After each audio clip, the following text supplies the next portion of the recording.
Halo semuanya, saya Dr. Adam Maulana. Apa kabar hari ini? Semoga Anda dan keluarga senantiasa diberikan kesehatan, ketenangan hati, kebahagiaan, dan kemudahan dalam menjalani setiap aktivitas. Terima kasih sudah kembali menemani saya dalam pembahasan edukasi kesehatan.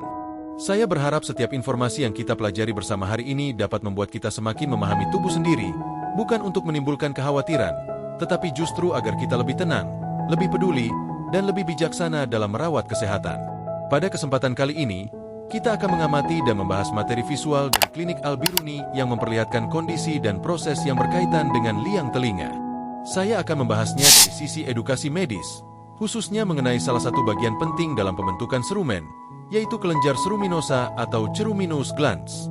Perlu saya tekankan bahwa pembahasan ini ditujukan sebagai edukasi umum dan bukan sebagai pengganti pemeriksaan langsung oleh dokter. Mungkin sebagian dari kita menganggap kotoran telinga hanya sebagai sesuatu yang harus segera dibersihkan. Padahal, serumen sebenarnya merupakan bagian dari sistem perlindungan alami telinga.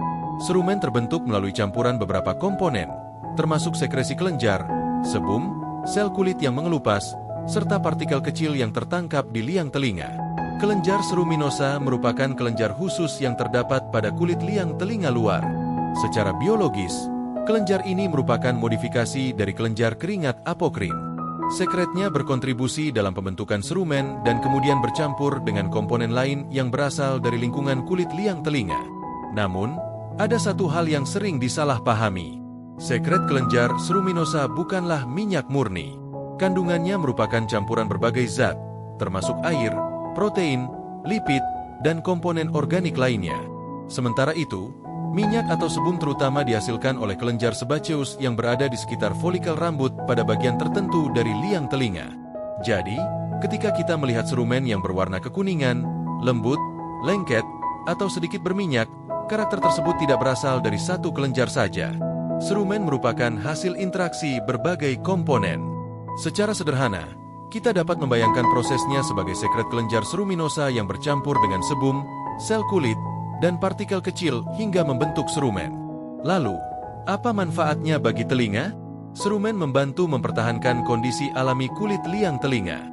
Teksturnya yang sedikit lengket juga membantu menangkap debu dan partikel kecil sehingga tidak mudah masuk lebih dalam. Selain itu, beberapa komponen serumen memiliki aktivitas antimikroba alami yang turut membantu mempertahankan lingkungan liang telinga. Karakter serumen juga tidak sama pada setiap orang. Ada yang memiliki serumen lebih lembut, basah, dan lengket, sedangkan orang lain memiliki serumen yang lebih kering dan mudah menjadi serpihan. Perbedaan tersebut dapat dipengaruhi oleh faktor genetik, karakteristik kulit, komposisi sekresi kelenjar, dan lingkungan. Salah satu faktor genetik yang dikenal berkaitan dengan karakteristik serumen adalah gen ABCC11. Variasi tertentu pada gen tersebut dapat berhubungan dengan tipe serumen yang lebih basah atau lebih kering. Karena itu, perbedaan bentuk dan tekstur serumen tidak selalu menunjukkan adanya suatu masalah kesehatan. Serumen juga dapat mengalami perubahan tekstur ketika bergerak menuju bagian luar liang telinga. Semakin lama terpapar udara, sebagian kandungan air dapat berkurang sehingga serumen menjadi lebih padat atau kering. Mekanisme alami ini berjalan secara perlahan dan dibantu oleh pergerakan kulit liang telinga serta gerakan rahang ketika kita berbicara dan mengunyah. Karena itu, tidak semua serumen harus dikeluarkan secara rutin. Penggunaan cotton bud terlalu dalam justru dapat mendorong serumen ke bagian yang lebih dalam dan mengganggu mekanisme pembersihan alami telinga. Sebagai pesan moral, saya ingin mengajak kita semua untuk lebih menghargai tubuh dan proses alami yang berlangsung di dalamnya. Sesuatu yang terlihat sederhana seperti serumen ternyata memiliki fungsi dan proses pembentukan yang cukup kompleks. Jangan terburu-buru menganggap semua yang terlihat di telinga sebagai sesuatu yang harus segera dibersihkan. Rawatlah telinga dengan lembut, hindari tindakan yang berlebihan, dan apabila muncul keluhan seperti rasa tidak nyaman, perubahan pendengaran, atau penumpukan yang berulang, jangan ragu untuk berkonsultasi dengan tenaga medis. Menjaga kesehatan bukan berarti melakukan sebanyak mungkin tindakan, tetapi memahami kapan tubuh membutuhkan perhatian dan kapan kita perlu membiarkan mekanisme alami tubuh bekerja.